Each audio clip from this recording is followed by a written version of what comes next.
Good morning વિદ્યાર્થી મિત્રો. ચલો ભાઈ, આજે હવે આપણે એક નવા ચેપ્ટર તરફ જઈશું.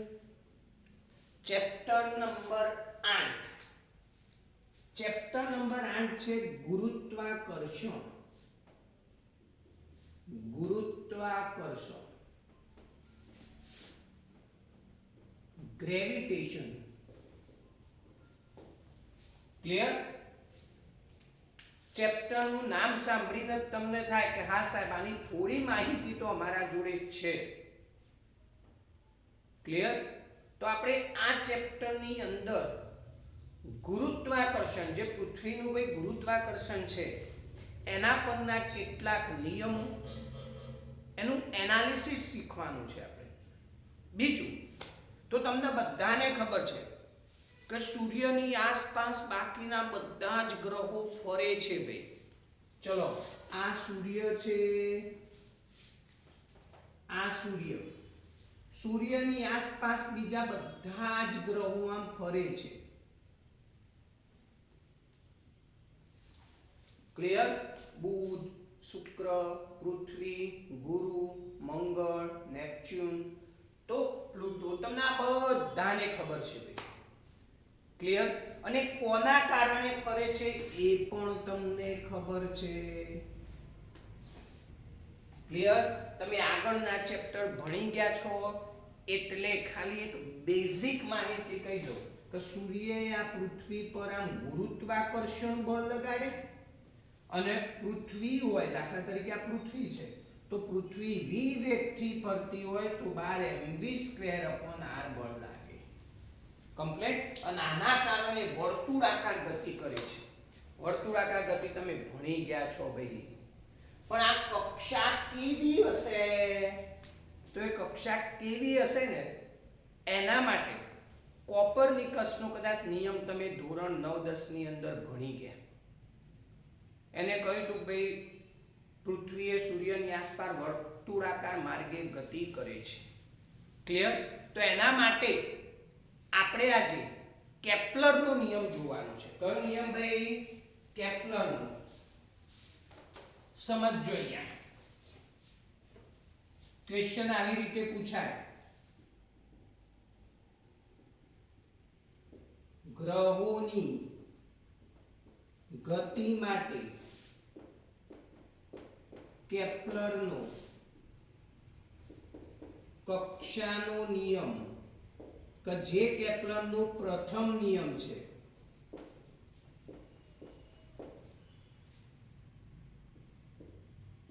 લખો.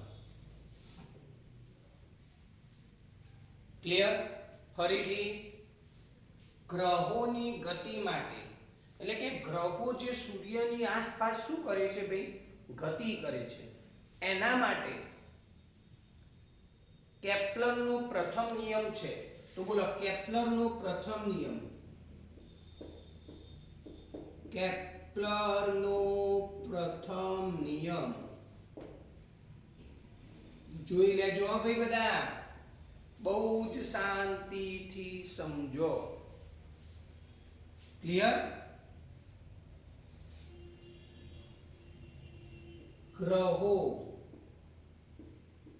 સૂર્યની આસપાસ, ફરીથી ભાઈ, ગ્રહો સૂર્યની આસપાસ એવી દીર્ઘવૃત્તીય કક્ષામાં ભ્રમણ કરે છે જેના એક કેન્દ્ર પર સૂર્ય હોય. ફરીથી, ગ્રહો સૂર્યની આસપાસ એવી દીર્ઘવૃત્તીય કક્ષા. હવે પહેલા તો દીર્ઘવૃત્તીય કક્ષા શું છે હું અહીંયા દોરું, સમજો.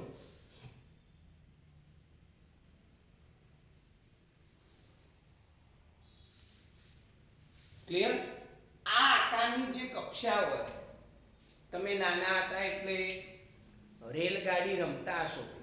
એ રેલગાડીનો જે આકાર જે આવતો હતો ખબર છે, પ્લાસ્ટિકનો આમ હોય, એના ઉપર રેલગાડી આમ ચાલતી હોય, ક્લિયર? તો એ આકાર દીર્ઘવૃત્તીય કહેવાય, અને એને મેથેમેટિક્સની ભાષામાં કહેવા જઈએ તો ઉપવલય આકાર કહેવાય. કયો ભાઈ? ઉપવલય. હવે સમજો અહીંયા, આને બે અક્ષો હોય, એક મુખ્ય અક્ષ અને એક ગૌણ અક્ષ. આ મુખ્ય અક્ષ કહેવાય ને આ ગૌણ અક્ષ કહેવાય. એના બે કેન્દ્રો હોય, આ એક કેન્દ્ર, આ બીજું કેન્દ્ર. ફરીથી દીર્ઘવૃત્તીય આકારને બે અક્ષ હોય અને બે કેન્દ્ર હોય. એટલે અહીંયા લખ્યું છે કે ગ્રહો સૂર્યની આસપાસ એવી દીર્ઘવૃત્તીય કક્ષા, આ દીર્ઘવૃત્તીય કક્ષા માં ભ્રમણ કરે છે જેના એક કેન્દ્ર પર સૂર્ય હોય. એટલે બે કેન્દ્રો છે, એમાંથી ધારી લો અહીંયા સૂર્ય છે ભાઈ, આ સૂર્ય, આ કેન્દ્ર પર સૂર્ય છે. ચલો ખ્યાલ આવી ગયો. અને આ કક્ષામાં ગ્રહ શું કરતો હોય? ભ્રમણ. દાખલા તરીકે અહીંયા ગ્રહ છે. ચલો ખ્યાલ આવી ગયો. દીર્ઘવૃત્તીય કક્ષામાં ચલો આ S કહી દઈએ, આ E. ખ્યાલ આવે છે કે નહીં ભાઈ? કોઈ પણ બિંદુ તમે લઈ શકો છો, ક્લિયર? કોઈ પણ બિંદુ તમે A લો, અહીંયા A' લો, ક્લિયર? કોઈ પણ બિંદુ લઈ લો. ચલો ખ્યાલ આવી ગયો. જોઈ લો પહેલા દીર્ઘવૃત્તીય કક્ષા મગજની અંદર ઉતારી દો.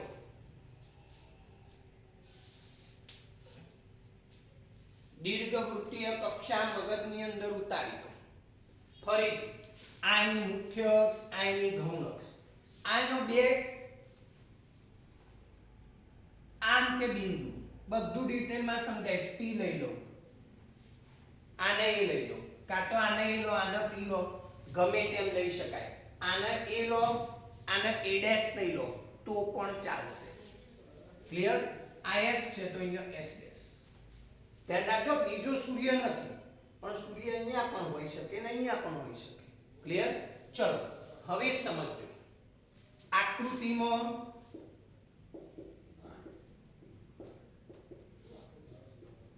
દીર્ઘવૃત્તીય આકાર દર્શાવેલ છે. ફરીથી આકૃતિમાં દીર્ઘવૃત્તીય આકાર દર્શાવેલ છે. કમ્પ્લીટ. સૂર્યની નજીકનું બિંદુ P અને સૂર્યની સૌથી નજીકનું બિંદુ P અને દૂરનું બિંદુ A થશે. જો ભાઈ કોઈ ગોખવાની જરૂર નથી કે સાહેબ હોય P જ લેવો હોય, તમે A લો હોય A' લો તોય ચાલે, પણ લખવાનું એવી રીતે. અહીંયા A લો તો લખવાનું ભાઈ સૂર્યની સૌથી નજીકનું બિંદુ A અને દૂરનું બિંદુ A'. ઓકે? એટલે આ સૂર્યની સૌથી નજીકનું બિંદુ થાય. અને તમે ગમે તે લો, આ સૂર્યથી સૌથી દૂરનું બિંદુ થાય. કમ્પ્લીટ. ફરીથી હવે P થી જે A અંતર છે, P થી A છે, એનો મુખ્ય અક્ષ કહેવાય. ફરીથી શું કહેવાય ભાઈ? મુખ્ય અક્ષ કહેવાય. કમ્પ્લીટ. ખ્યાલ આવી ગયો? અથવા એનો દીર્ઘ અક્ષ કહેવાય. મુખ્ય અક્ષ અથવા દીર્ઘ અક્ષ કહેવાય. તો બોલો PA એ શું છે? મુખ્ય અક્ષ અથવા તો દીર્ઘ અક્ષની લંબાઈ.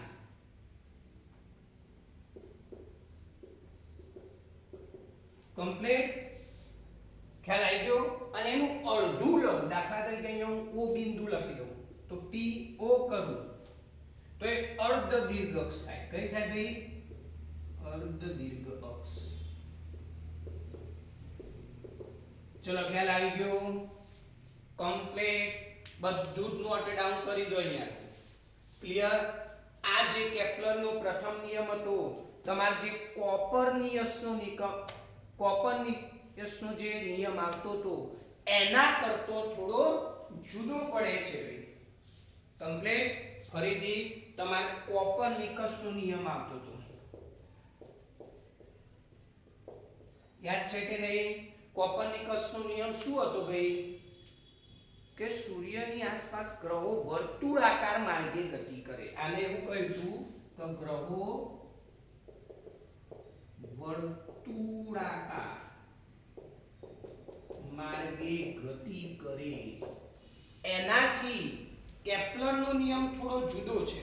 કેપ્લરે એવું કહ્યું કે વર્તુળાકાર નહીં પણ દીર્ઘવૃત્તીય એટલે કે ઉપવલય આકાર માર્ગે ગતિ કરે. ઉપવલય કહી શકાય. કમ્પ્લીટ. ચલો આટલું નોટ ડાઉન કરી દો ઝડપથી. પછી હું તમને સમજાવું કે દીર્ઘવૃત્તીય આકાર એટલે કે ઉપવલય આકાર કઈ રીતે દોરવાનો. ચલો વિદ્યાર્થી મિત્રો, હવે દીર્ઘવૃત્તીય આકાર કઈ રીતે દોરવાનો એવું તમને સમજાવીશ. ક્લિયર? કઈ આકાર ઉપવલય આકાર કઈ રીતે બને. મેથેમેટિક્સના વિદ્યાર્થીઓને તો આખું ચેપ્ટર આવશે, બરાબર? તો દીર્ઘવૃત્તીય આકાર, એની દીર્ઘ અક્ષ, એની ગૌણ અક્ષ. ઓકે, પહેલા તો જુઓ, આ દોરી છે. આ દોરી મેં થોડી વધારે લીધી છે, પણ આ જે છેડો છે ને, આ એક છેડો સમજી લો. આ તમને ગાંઠ દેખાય, એક છેડો છે, એનું એક કેન્દ્ર થશે.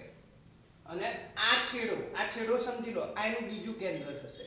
હવે જુઓ ભાઈ, અહીંયા ધ્યાન રાખજો, આ એક કેન્દ્ર, આ છેડો એનો, આ એક કેન્દ્ર, આ છે વાયર છે જ ને એવું વિચારો.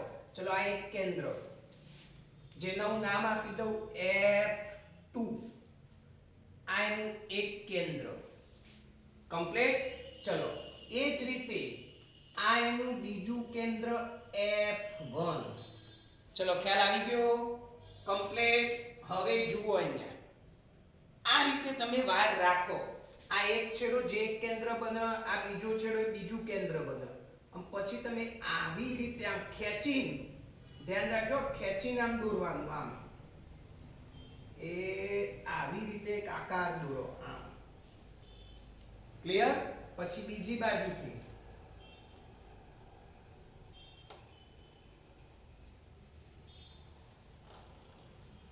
આવી રીતે એક આકાર દોરો. ક્લિયર? તો સમજજો, અહીંયા આ એક કેન્દ્ર, આ જે આકાર બન્યો ભાઈ, આ તમારી થાય દીર્ઘવૃત્ત. ખબર પડી ગઈ ભાઈ? કમ્પ્લીટ. દોરીનો એક છેડો એક કેન્દ્ર થાય, બીજો છેડો બીજું કેન્દ્ર થાય. કમ્પ્લીટ. અને આ આકારની આ બંનેની મુખ્ય અક્ષ બનશે અને આ એની ગૌણ અક્ષ બને. ચલો અહીંયા સુધી દરેકને ખ્યાલ આવી ગયો? કમ્પ્લીટ. દીર્ઘવૃત્ત કઈ રીતે બને? હવે હું નામકરણ કરી દઉં. ફરીથી આ F1 અને F2 બે ના શું થઈ ગયા ભાઈ? કેન્દ્ર. એટલે કે F1 F2 એ દીર્ઘવૃત્તના કેન્દ્ર. દીર્ઘવૃત્તના કેન્દ્ર. કમ્પ્લીટ. અહીંયા હું A લખું, આ A' લખી દઉં, આ O લખું, આ B લખું, આ B' લખું. તો A જે બને ભાઈ, A જે લંબાઈ લઈ લઉં એ મુખ્ય અક્ષની લંબાઈ, મુખ્ય અથવા દીર્ઘ અક્ષની લંબાઈ કહેવાય ભાઈ. કમ્પ્લીટ. એટલે આટલી જે લંબાઈ થાય ને, આટલી, એ તમારી દીર્ઘ અક્ષની લંબાઈ કહેવાય. કમ્પ્લીટ. એ જ રીતે એનું અડધું લઉં, OA લઈ લઉં અથવા OA' લઈ લઉં તો એ અર્ધ દીર્ઘ અક્ષની લંબાઈ કહેવાય.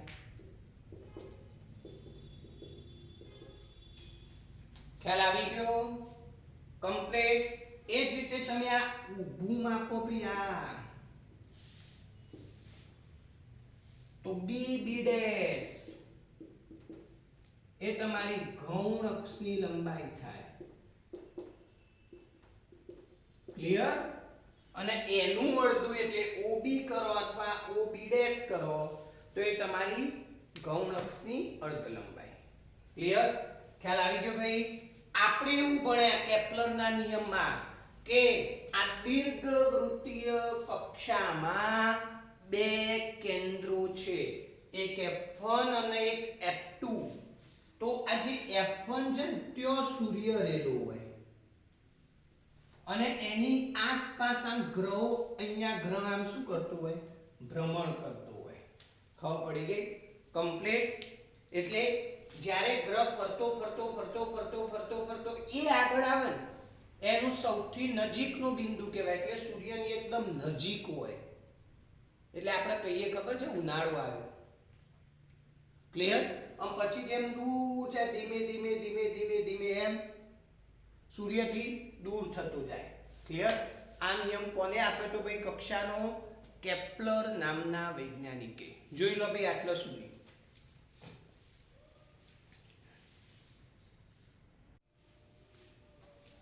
ચલો તો દરેકને ખ્યાલ આવી ગયો ને અહીંયા સુધી? સમજજો આ કઈ અક્ષ કહેવાય? કયો આકાર કહેવાય? તો દીર્ઘવૃત્ત આકાર કહેવાય.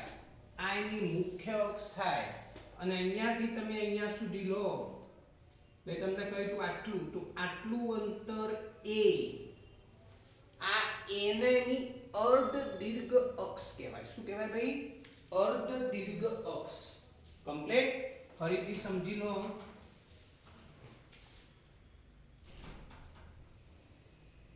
આટલાથી આટલું જે અંતર હશે આ એની દીર્ઘ અક્ષ. આટલાથી આટલું જે અંતર હશે અહીંયા a લખી દઉં, અહીંયા o લખી દઉં, તો આટલું અંતર a આની અર્ધ દીર્ઘ અક્ષ થાય ભાઈ. અહીંયા એનું કેન્દ્ર હોય F, જો આપણો સૂર્ય છે. ચલો ખ્યાલ આવી ગયો? આના પરથી કેપ્લર એનો ત્રીજો નિયમ આપ્યો. તો ક્વેશ્ચન, કેપ્લરનો આવર્તકાળનો નિયમ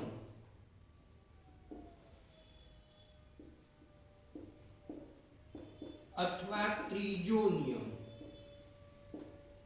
હરિદીભાઈ, કેપ્લરનો આવર્તકાળનો નિયમ અથવા ત્રીજો નિયમ. ચલો ધ્યાન રાખજો. અહીંયા ગ્રહના પરિભ્રમણના, ફરી ભાઈ ગ્રહના પરિભ્રમણ, ગ્રહ અહીંયા પરિભ્રમણ કરે છે કે નહીં? આ ગ્રહ આમ પરિભ્રમણ કરે છે. કમ્પ્લીટ. તો ગ્રહના પરિભ્રમણના આવર્તકાળ, ચલો આવર્તકાળ આપણે લઈ લઈએ t નો વર્ગ. નો વર્ગ એટલે કહેવાય, આપણે કહીએ t સ્ક્વેર. એ તેની કઈ કક્ષામાં ભ્રમણ કરે છે ભાઈ? દીર્ઘવૃત્તીય કક્ષામાં. દીર્ઘવૃત્તીય કક્ષાના અર્ધ દીર્ઘ અક્ષ. ચલો ભાઈ, અર્ધ દીર્ઘ અક્ષ. અર્ધ દીર્ઘ અક્ષ એટલે a. આટલી આપણે a લઈ લઈએ. a ના ઘનના સમપ્રમાણમાં હોય છે. ઘનના સમપ્રમાણમાં હોય છે. ચલો ખ્યાલ આવી ગયો ભાઈ?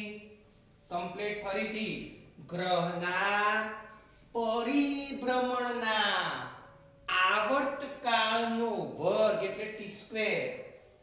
એટલે અહીંયા જો કશું જ ગોખવાની જરૂર નથી, સીધું t સ્ક્વેર. એ તેની દીર્ઘવૃત્તીય કક્ષાના અર્ધ દીર્ઘ અક્ષ એટલે કે a ના ઘન, એટલે નો ઘન એટલે ઘન કહેવાય કે ના કહેવાય? ના સમપ્રમાણમાં ચલે છે એ ઘન. ચલો જોઈ લો ભાઈ, ખ્યાલ આવ્યો કે ના આવ્યો? આટલો કમ્પ્લીટ. 100% ખબર પડી ગઈ? તો બોલો હેડો, ચલન દૂર કરો એટલે આપણે કોઈ અચળાંક મૂકવો પડે.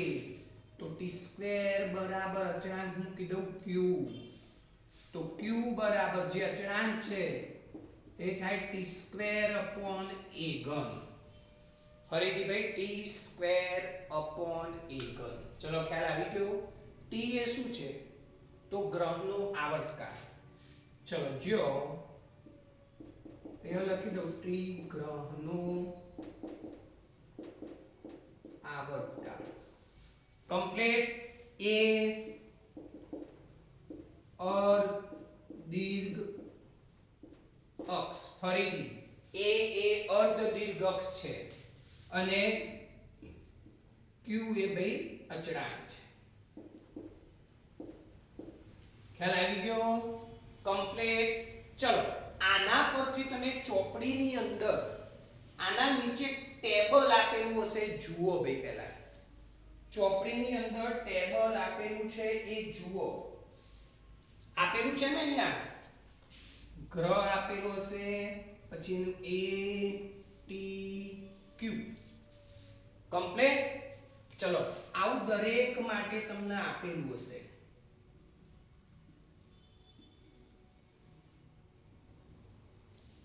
ચેક કરો ભાઈ, ચેક કરો. તમને આવું એક ટેબલ આપેલું હશે.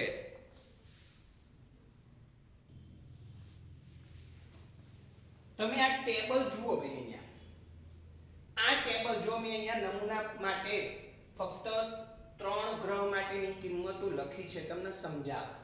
અહીંયા એ એટલે અર્ધ દીર્ઘ અક્ષ એ અંતર છે, અંતર મીટરમાં હોય. પણ આ જે અંતર 5.89 લખ્યું છે ને, એટલે તમારે અંદર લખેલું હશે અહીંયા પાછળ કે 10 મીટર છે કે નહીં ભાઈ? એટલે આની દરેકની પાછળ તમારે ગુણ્યા 10 મીટર આવી રીતે ઉપર લખી દો. એનો મતલબ બુધની અર્ધ દીર્ઘ અક્ષ કેટલી તો 5.79 ગુણ્યા 10 મીટર.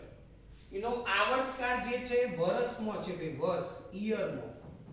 ક્લિયર? એટલે આવર્તકાળ તમારે લેવાનો y, વર્ષમાં લેવાનો. ઓકે. અને જે q અચળ મળ્યો, એ q અચળ મળ્યો એને થાય રેન્જ 10-34. એકમ લખવો હોય તો વર્ષનો વર્ગ ભાગ્યા મીટરનો ઘન. થાય કે નહીં? વર્ષનો વર્ગ અને આનો એકમ અંતરનો મીટરનો ઘન. એટલે આ 10 q છે ને, અહીંયા q તો ગુણાકાર કરીને આવું લખી દો કે q ગુણ્યા 10-34 વર્ષનો વર્ગ મીટરનો ઘન. આ દરેકની પાછળ આવે ગુણ્યા 10-34. પણ શોર્ટમાં તો આપણે આટલું જ સમજવાનું છે ભાઈ કે આ તમને અચળાંક q મળ્યો કોઈ પણ ગ્રહ માટે. ફરીથી કોઈ પણ ગ્રહ માટે તમે આવર્તકાળનો વર્ગ ભાગ્યા એ ઘન કરો તો લગભગ સરખો જ મળે છે. જુઓ તમે આખું ટેબલ જુઓ તો 2.95 થી 3 વચ્ચે છે કે નહીં બધું? એટલે દેખો આ ગુણોત્તર અચળ જ રહે. એટલે કેપ્લરનો ત્રીજો નિયમ શું કહે છે ભાઈ? ગ્રહના પરિભ્રમણના. આટલું યાદ રાખો ને તોય તમે નિયમ બનાવી શકો ભાઈ. ફરીથી ગ્રહના પરિભ્રમણના આવર્તકાળનો વર્ગ તેની દીર્ઘવૃત્તીય કક્ષાના અર્ધ દીર્ઘ અક્ષના ઘનના સમપ્રમાણમાં હોય છે. આરામથી યાદ રાખી શકો. અને આટલા સુધી નિયમ લખવાનો છે તમારે. પરીક્ષામાં ટેબલ લખવાની જરૂર નથી, ફક્ત આટલા સુધી જ લખવાનું. આ તો મેં તમને સમજાવ્યું કે અહીંયા સાચો પડે છે કે q દરેક માટે અચળ જ રહે છે, લગભગ અચળ રહે છે. જુઓ તમે